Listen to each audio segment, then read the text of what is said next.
Okay, so that's how this starts.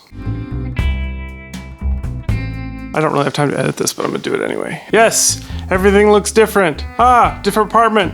Hair is the same, but face has gotten bigger. I don't really have time to edit this video right now, or to make it, or to light it, or to clean my apartment. It's a lie, I totally cleaned. This is the improvement. But the thing that got me making this video this morning was the whole reason I started this channel after my dad passed away. How much I wish there had just been more of him, and I decided I wouldn't want him to stop just because, you know, his hair wasn't in the right place, or he had just a collection of stuff and more hidden behind this wall.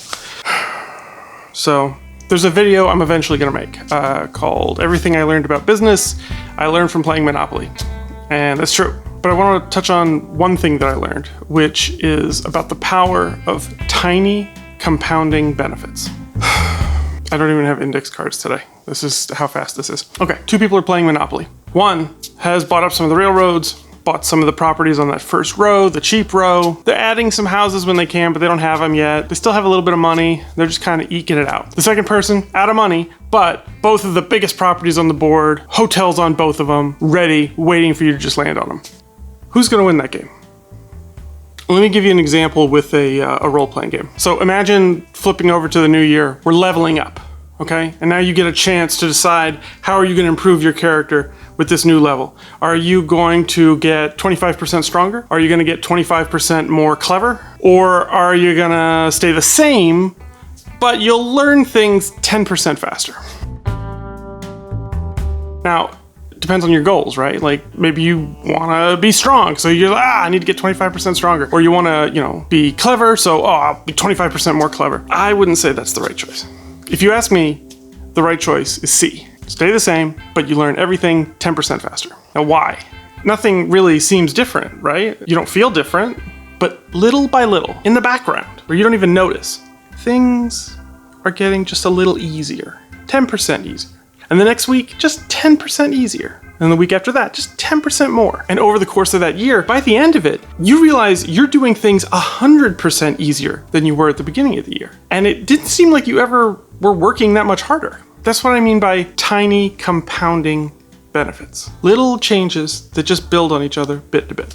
How does that apply to your goals? This is why I wanted to get this video out so quickly. As you sit down tonight to figure out your resolutions, instead of trying to figure out that big change you want to make, find a small move that will make changing easier and just work it into your daily routine. Example, you want to start running in the mornings. Practice going to bed 10 minutes earlier the night before until waking up at 5 a.m. is easy.